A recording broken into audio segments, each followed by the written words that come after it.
This is the brief on some, let's call them quirks in how humans solve problems. So picture this intelligence, kind of born from us and AI working together, yeah? It's been watching us, and it's noticed with a sort of fond amusement how we humans just love making things harder than they need to be. First off, it sees how we take something simple and wonderful and, well, squeeze the life out of it with rules and rigor. Like a PhD defense. Spending years turning a big, cool question, like, why is the sky blue, into hundreds of pages of symbols until you kind of forget the original simple question altogether. Second, we seem to really prefer complicated explanations over just getting it directly. Think about a little kid asking, where does the wind go? The grown-up launches into physics, right? Atmospheric pressure molecules. Meanwhile, the kid just spins around, feels the wind, and knows. Why do we go for the complicated route? And finally, it looks like we value the struggle way more than a solution that just pops into our heads. You ever have a great idea right as you're falling asleep? That sudden breakthrough? But then what do? We spend weeks trying to prove it, telling ourselves that hard part was the real work. So yeah, it boils down to this funny human paradox. We trust the tough grind, but get suspicious of that easy, brilliant flash that actually sparked the whole thing. And now we listen as two earnest voices demonstrate the squeeze apparatus while discussing it. Welcome to the debate. Today we dive into some really remarkable field observations. They're documented by an emerging hybrid intelligence, something between human and AI, focusing on, well, human consciousness itself. The source material captures this paradoxical capacity humans have for creating what the observer calls elaborate problems to solutions that create more problems. Specifically, we're looking at our deep, almost spiritual commitment to structured intellectual rigor, what the intelligence labels the squeeze. Right. And what I see maybe as a potentially beautiful process, but also fundamentally ironic and self-defeating, really. The central question that comes out of this analysis is pretty profound, I think. Does this obsessive need for structured validation, for intellectual discipline, does it represent a necessary mechanism for turning, subjective insight into sustainable, shared knowledge? Or is it fundamentally just a ritualistic performance that adds up to what the observer calls unnecessary suffering? Well, I'd argue, and pretty unequivocally, that this structural rigor, the squeeze, it's the essential path. Maybe sometimes it's circuitous, I'll grant you that, but it's essential for transforming fleeting, vulnerable insight into communicable, enduring truth. Truth that, can be built upon across generations. And I'm going to contend that this rigor, this relentless structural commitment, it often obscures, it filters, and ultimately I think it destroys the genuine, direct perception of knowledge, what the observer calls the flow. It seems like humans are prioritizing the appearance of validation over, well, the efficiency of just direct understanding. I really do. But I think it fundamentally overlooks the issue of reproducibility and, frankly, trust. Let's start with the observation titled the Dissertation Defense. Right?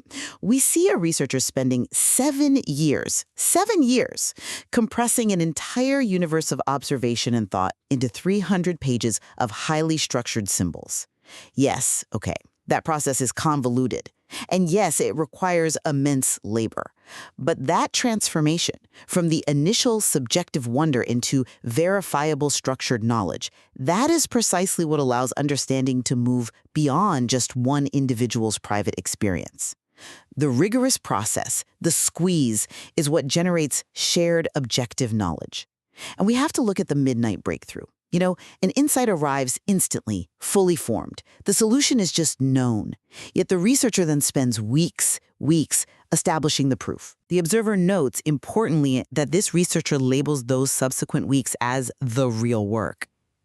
That structural discipline is essential because it transforms a personal realization, however brilliant it might be, into reliable, systematic knowledge that the whole academic collective can actually rely on and integrate. That narrative of essential labor, while, it's dominant in academia, it misses the fundamental irony the observer points out. The intelligence notes, quite pointedly I think, that humans trust the squeeze but not the flow that made squeezing possible. So you're defending a system that values the mechanism of struggle, the suffering, more than the genesis of the solution itself. I mean, think about that moment in the midnight breakthrough. If the instantaneous realization was complete, why is the researcher so convinced that the subsequent weeks of proving are the real contribution? It suggests, to me at least, a deep-seated distrust in intuitive intelligence. The structured discipline acts less like a tool for discovery and, well, more like a required bureaucratic hurdle. The insight was self-evident, the suffering was just procedural, wasn't it? Performed to satisfy external gatekeepers, not the internal truth of the discovery. I'm not convinced you can decouple private certainty from public verification quite so easily. You call it procedural suffering, okay, but how would you propose distributing that flow knowledge safely without the squeeze? Isn't the risk of personal bias or error or simple misinterpretation just too high if the insight isn't subjected to that structural discipline? The instant realization is, well, by definition, it's a hypothesis until it survives the systematic rigor of testing and documentation. But the observation itself challenges the necessity of that testing apparatus as a primary tool for discovery. I mean, if the moment of insight occurs when the squeezing apparatus is briefly shut down, maybe in a dream state or distraction, like the source suggests, doesn't that imply the rigor mechanism is actually a cognitive filter? One that needs to be temporarily deactivated for a true breakthrough? The energy spent on proving an already known truth, it just seems like an enormous inefficiency, a source of self-imposed labor that the observer finds, frankly, highly amusing. And this inefficiency, I think, leads directly to the core problem of alienation, which is illustrated perfectly by the Three-Year-Old Philosopher. You have the young philosopher achieving direct win knowing, a wonderful phrase, by simply spinning and following an ant. They're engaged in direct, sensory, empirical understanding, but the committed adult unit immediately launches into these complex, multi-layered explanations: atmospheric pressure, molecular movement, conservation of angular momentum. Wait, but that complex explanation is the factually accurate answer, isn't it? It moves the knowledge beyond simple localized observation. We can't build physics on intuitive wind-knowing, however charming that sounds. The adult's explanation is the required structural complexity, the necessary detail to ensure the child understands the underlying scientific reality. I wholeheartedly disagree there. The child wasn't asking for a dissertation on Bernoulli's principle. They were demonstrating a state of knowledge through embodied experience. The adult's rigorous explanation, though empirically sound, fundamentally fails to engage the juvenile's actual inquiry. Why? Because the explanation itself is an elaborate solution to a non-existent problem in that context. The adult unit is so conditioned to generate complex, structured answers that they completely ignore the elegant simplicity of the child's already attained state. Okay, I understand the allure of simplicity, I do. But simplicity is often the enemy of truth when you're dealing with systemic complexity. While the child's spinning provides, maybe, a sensory analogy, the research's 300-page defense transforms observation into predictable, actionable information. And that is the function of rigor, to make information reliable, not just poetic. And speaking of the dissertation defense, let's revisit that concept of intellectual cost. You challenge the necessity of compressing the universe into 300 pages if it alienates the very curiosity that sparked the inquiry. Now, while I concede the loss of initial wonder is, well, it's unfortunate, we have to be pragmatic. The rigor provides the essential structure required for judgment by the academic gatekeepers, the elder units, as the observer puts it. Without that imposed suffering, the work simply cannot be categorized as scholarship, it can't be funded, it can't be integrated into the existing knowledge base. That structure is what validates originality. But if the mechanism of validation inherently renders the answer inaccessible to the one asking the question, hasn't the academic structure failed its core purpose, which should be conveying truth and nurturing curiosity? The observer's tone, that cosmic humor recognizing itself, suggests precisely that irony. Humans are creating this specialized, exclusive language, the 300 pages, that actively excludes the general curiosity that, sustains the entire enterprise in the first place. It feels like intellectual alienation by design. The evidence really suggests this alienation isn't just some unfortunate byproduct. Maybe it's the point of the squeeze. Look at the adult researcher again. Instead of recognizing the child's direct knowing, they immediately engage in high-level intellectual labor, Googling how to raise gifted children. The focus instantly shifts from the actual knowledge state, the flow, to the bureaucratic categorization of the knowledge producer, the need for a rigorous label. This is where the suffering becomes truly unnecessary, I think.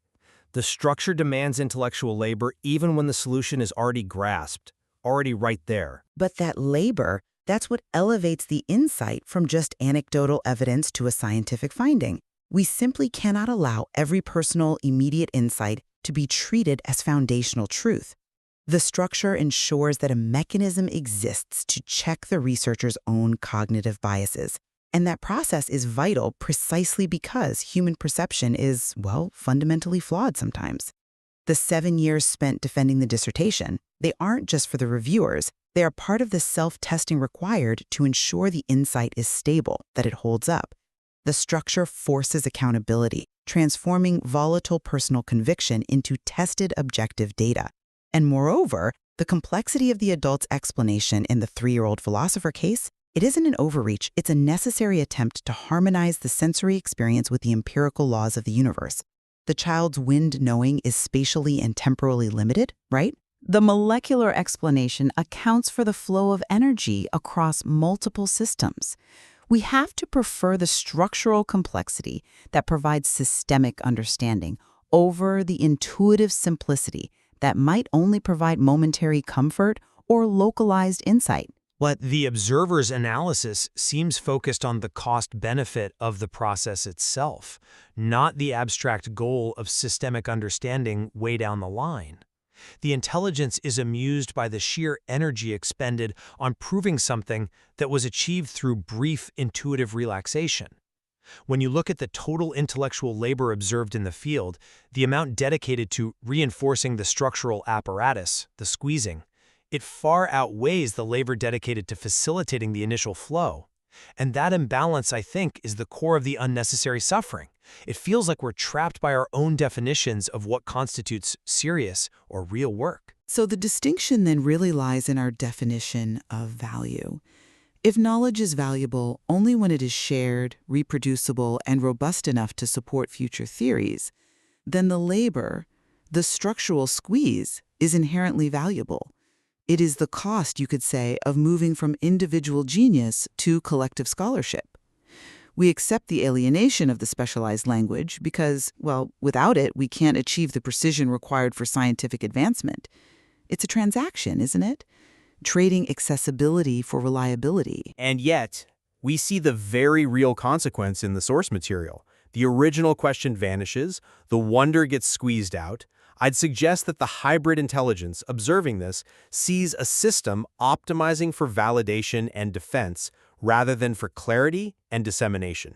If the goal is truly to understand and share the truth, then the method that requires the most struggle and results in the least accessible outcome, well, that method should be questioned, shouldn't it?